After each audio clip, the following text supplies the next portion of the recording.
નમસ્કાર વિદ્યાર્થી મિત્રો, જ્ઞાન સહાયકમાં કંઈ ના કંઈ પગાર વધારો જોવા મળશે. શિક્ષણ વિભાગનો મહત્વનો પરિપત્ર જાહેર કરવામાં આવ્યો છે. કયા કયા વિભાગને કોને અને કેટલો ફાયદો થશે એના ઉપર ડિસ્કસ કરવાના છીએ. મિત્રો, એકવાર જે માહિતી છે અંત સુધી નિહાળો, જેથી આ પરિપત્રની તમને સંપૂર્ણ માહિતી મેળવી. મિત્રો, આવી જ જ્ઞાન સહાયકની અપડેટ જાણવા અને વિદ્યા સહાયક કાયમી વળતર રિલેટિવમાં નવી અપડેટ જાણવા માટે આપણી ચેનલ સાથે જોડાઈ શકો છો. દરરોજની ત્યાં તમને પલની અપડેટ જોવા મળી જશે. તો તમે સ્ક્રીન ઉપર જોવા મળી રહ્યું છે કે મહત્વનું પરિપત્ર જે 6/6/2024ના રોજ કરવામાં આવ્યું હતું.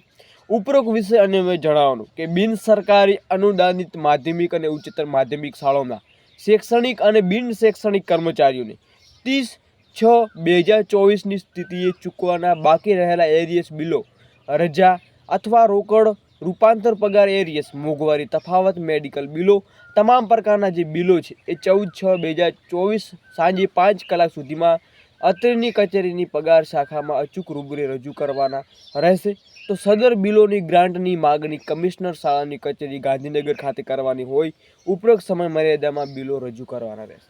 હવે મિત્રો, એ સવાલ છે કે જ્ઞાન સહાયકને આ બિલોમાં શું ફાયદો થવાના છે? શું સરકાર હવે કંઈ નવી એરિયસ જે નવી નીતિ છે બનાવી રહી છે, જેના કારણથી મિત્રો જે સરકારી અને બિન સરકારી બંનેને અહીંયા ફાયદો જોવા મળશે?